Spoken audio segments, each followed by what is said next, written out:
Hey guys, it's Jim, welcome back to the channel, and it's time for another podcast special, and this is about the 1981 movie Blowout, directed by Brian De Palma and starring John Travolta. Now Blowout, for me, is one of the most underrated films of the 80s. I actually think it's one of the best films of the 80s. I think it's an absolutely fantastic film.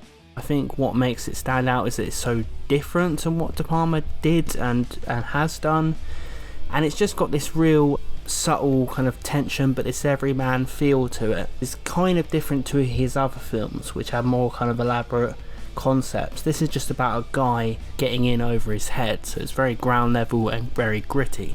It tells the story of a sound technician called Jack who goes out to get some wind sounds, and he witnesses a car go off the road and plunge into a nearby creek.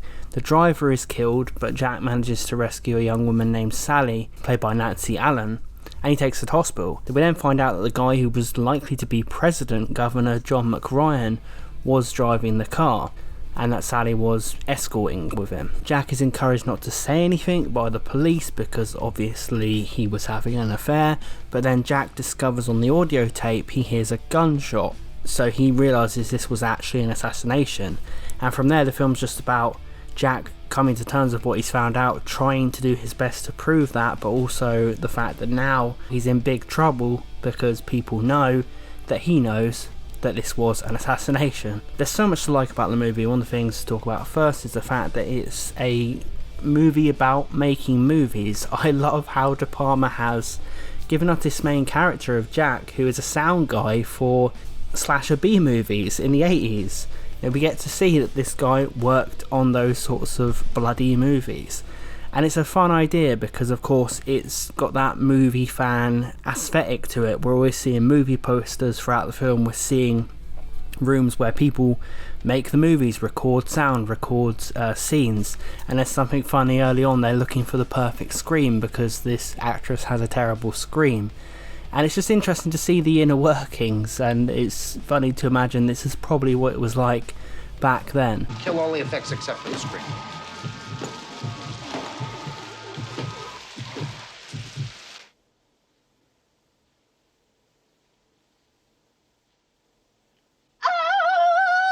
Kill it. And it is a film very much about the combination of image and sound. And there's not many films where a lot of the film is watching a character look over sound and image, but Blowout is that.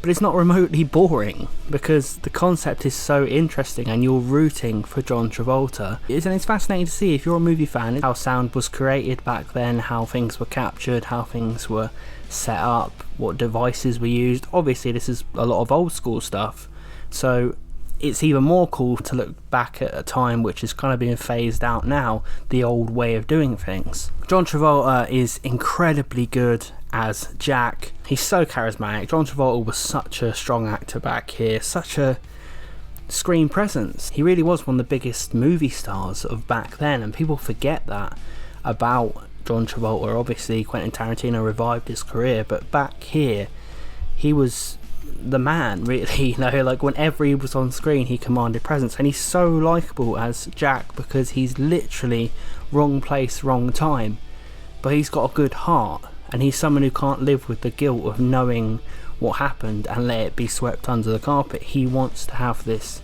truth exposed to the world. He needs that because he can't live with himself knowing what he knows. And it's just a cool idea that he's picked up the sound of a attempted assassination on a recording in which he would normally be using sounds for slasher movies for something completely different. He's actually found something which is incriminating and is incredibly serious through the same medium that he was doing these silly slasher films on. So it's like this man has now been introduced to a much more serious and much more dangerous world than he could ever have imagined, using what he was already proficient at.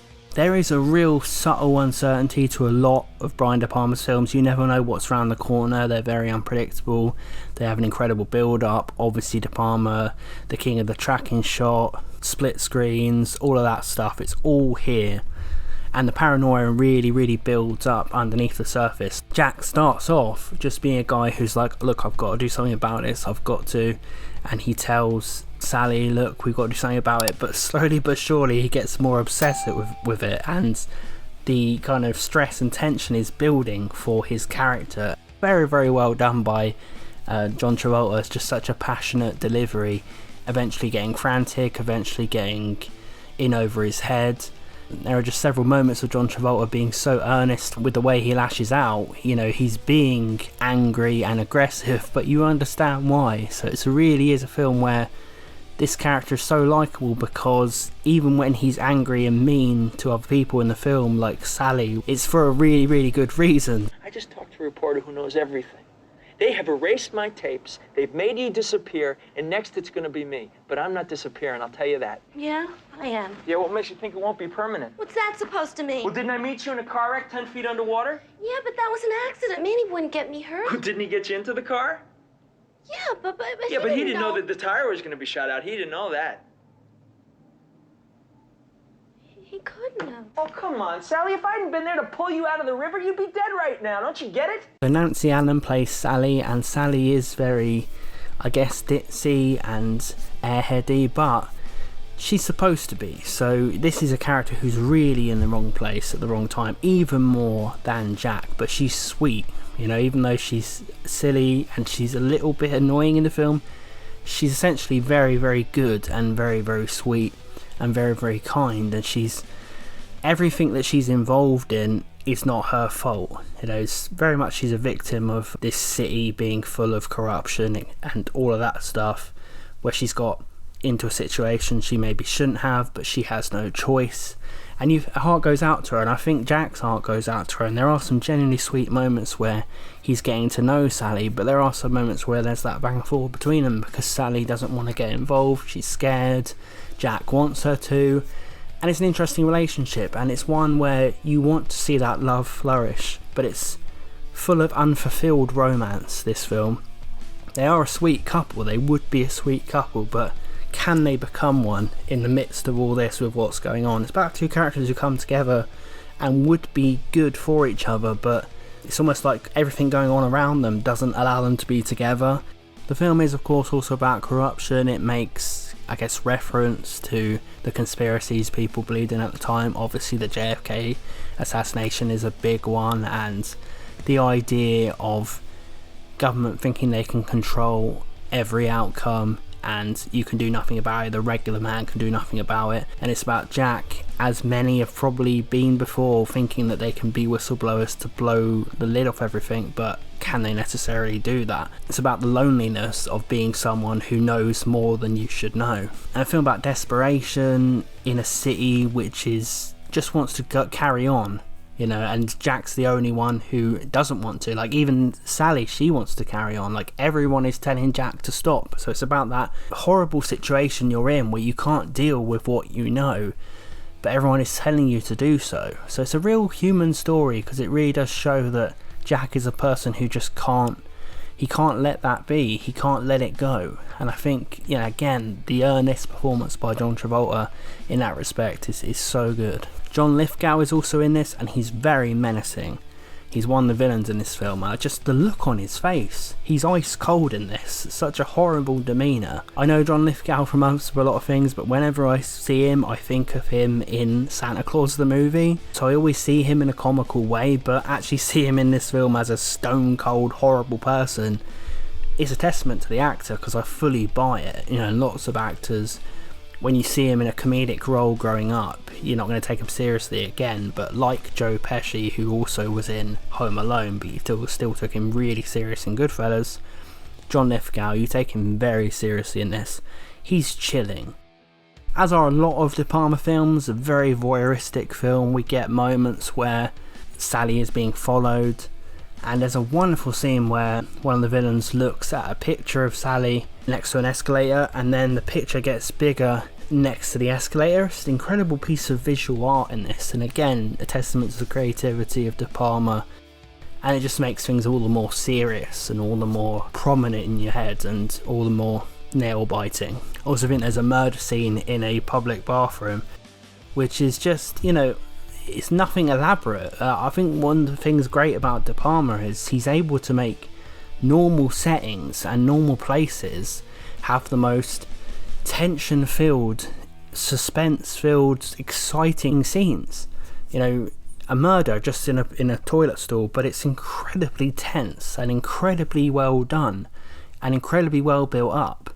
And John Lithgow's fantastic in the scene, and just everything about it is, your heart goes out to the victim. It's just a testament to what De Palma can do in the thriller genre. He can make even the simplest of murder scenes in the simplest of places mean everything, and you just really feel bad for the victim. The third act for this film is just classic De Palma. I think it's one of his best third acts because it starts off, you're still unsure of what's going to happen, and you're full of paranoia, not knowing what's going on, but it starts off innocently.